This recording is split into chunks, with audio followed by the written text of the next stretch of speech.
First and foremost, we have a shortage of space. The number of students in the district has changed. We've increased them by approximately 1,000 students over the course of the last decade. And while some years are higher, some years are lower, pretty much we've established that there aren't any spikes where we're not seeing a dramatic decrease or a dramatic increase.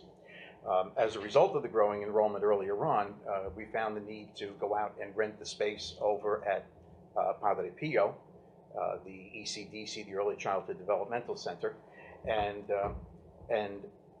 while that does serve the purpose of giving us some space and additional time, we do have an expense that we incur each year. We're renting space that isn't ours.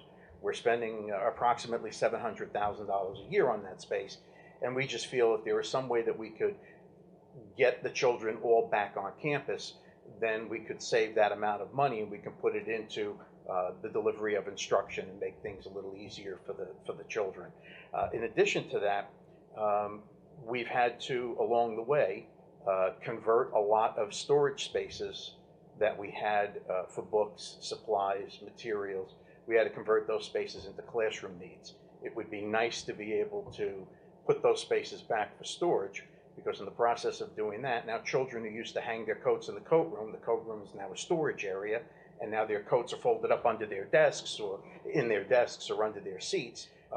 Building a new school and shifting grades would eliminate the need to rent the Early Childhood Center, which could bring that money back into the budget, which would help tremendously. Many of our schools were built over a century ago. Fairmount School, I was the principal there. We began with a wooden structure in 1899. Our newest portion of the building was 1932. The newest portion, or the newest building in the district, is the Nellie K. Parker School, and that one was built in 1974. So our buildings are older. They require a tremendous amount of upkeep, maintenance. We have to repoint bricks often, replace lintels and that. So there's an expense that we incur with that. We spend a lot of money on routine maintenance and improvements on the building each year, and sometimes the money that we spend could be better used in other places. For example, a couple of the buildings have boilers that are going on 40 and 50 years old. If a section of the boiler goes down over the summer, it's a $10,000 to $15,000 expense to replace the shell or the section of the boiler. You could probably replace the whole boiler. You know, if you're doing a section every year for the next 10 years, you've already spent twice on the boiler that you could have, saved had you just replaced the boiler to begin with. We're reaching our point in terms of infrastructure in that regard. Major projects, as they pop up, are pretty much sidelined because we have a 2% cap.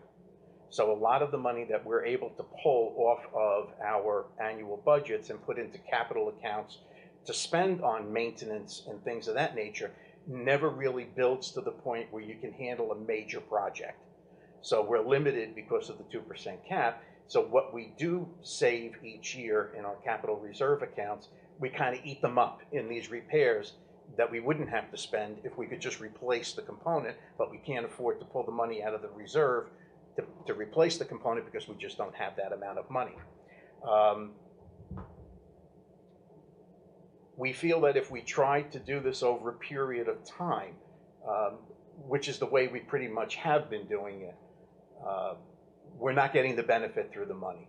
So we've reached the point in our needs assessments that we have to stop, regroup, put everything together, and look to see if there's a way we can accomplish it now, do a one-time payment on it, and get the benefit of everything and not have to worry about all the additional maintenance that we've been worrying about in the near future.